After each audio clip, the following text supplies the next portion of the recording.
Finally हमारी ऋषिकेश की बस आ ही चुकी थी और फटाफट से हमने अपने बैग्स दिए। बस वाले भैया ने बैग पीछे रखे और निकल पड़े अपने जर्नी के लिए। तो हमें जाना था ऋषिकेश। तो फाइनली हरिद्वार पहुंच चुके थे। हरिद्वार जैसे ही पहुंचे तो माँ गंगा के दर्शन किए। इतना सुंदर भव्य रूप लग रहा था। माँ गंगा विकराल रूप में थी और दिल कर रहा था पर डुबकी लगा ले।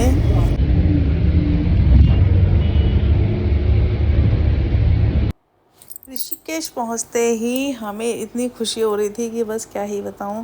फाइनली भोले बाबा जी के भी दर्शन हो गए। उसके बाद हम गुरुद्वारे पहुंच चुके थे और गुरुद्वारे में हमने माथा टेका बाबा जी को दरबार साहब में जाके। फिर उसके बाद हमने लंगर प्रसाद किया और उसके बाद हमने आज की रात यहीं पर स्टे किया था क्योंकि नेक्स्ट डे हमें गोविंद धाम के लिए निकलना था। सॉरी, गोविंद घाट के लिए। तो आज के लिए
तो हमने गुरुद्वारे में स्टे किया था। मॉर्निंग में 5:30 बजे अर्ली मॉर्निंग हम लोग उठ गए थे। नहा धो करके रेडी हो गए। तो हमारा टेम्पो ट्रेवल बाहर ही खड़ा था।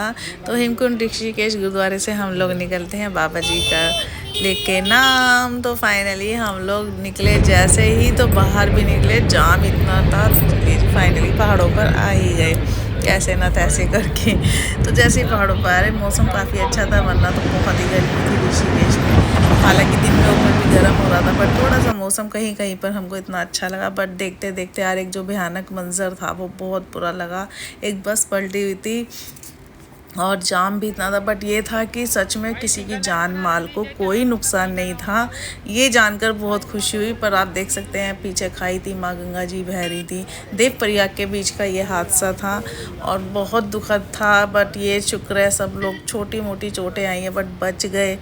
मैं तो पूरे रास्ते टेंशन ही करती हुई गई, मैं आपको सच बताऊं, क्योंकि बहुत फील होता है अपने घर जाने की। सबको खुशी होती है और सब बाबा जी से यही प्रे कि सब अपने घर राजी खुशी जाएं। तो माँ अलकनंदा का हमने संगम देखा। माँ भागीरथी और अलकनंदा का एक अलग ही संगम था। बहुत सुंदर लग रही थी माँ गंगा। बट गाड़ी रुकी नहीं थी, वरना मैं रुक कर ज़रूर दिखाती आपको, क्योंकि टाइम काफ़ी हो रखा था, लेट हो रहे थे। बहुत लंबा सफ़र है ऋषिकेश से गोविंद घाट जाने का। 13-14 घंटे की ड्राइव रहती है और सच में इतना हाईएस्ट है। ऊपर काफ़ी डेंजर रास्ते भी हैं, तो रात में तो वैसे ही नहीं जाते इधर।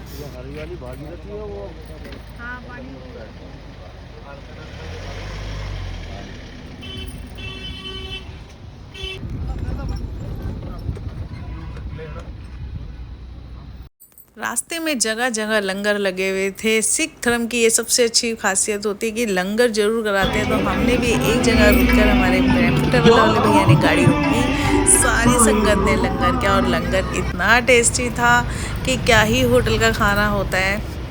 तो लंगर प्रसाद करके हम लोग निकले। जैसे ओए होए, माँ धारी देवी के भी दर्शन हो गए थे। उनको भी मैंने दूर से प्रणाम किया और सच में भावुक हो गई, क्योंकि फर्स्ट टाइम मैंने माँ धारी देवी को देखा है। मीन्स अंदर तो हम नहीं जा पाए, माता से बनाई है ये कृपा की है कि नेक्स्ट टाइम ज़रूर बुलाना। और अभी भी आंखों में आंसू आ गए। माँ धारी देवी के दर्शन हो गए दूर से। मैंने हमेशा वीडियो में ही देखा है, आज रियल से देखा। बट टेम्पो ट्रेवल वाले भैया ने गाड़ी तो रोकने का था ही नहीं उनका, उनको सीधे गोविंद घाट ही उतारना था। तो जाम भी बहुत हो रहा था, बहुत टाइम लग जाता। पर सच में बहुत अच्छा लगा। माता को मैंने प्रणाम दूर से ही कर लिया और माता इतनी सुंदर लग रही थी कि क्या ही कहूँ।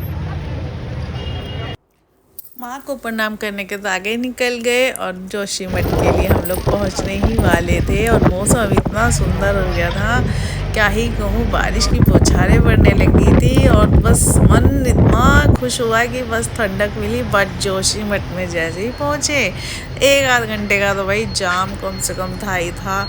बाहर भी निकल गए थे सब लोग, क्योंकि वो है काफ़ी छोटा रास्ता। तो फाइनली हम लोग अपनी मंजिल तक पहुंच गए थे।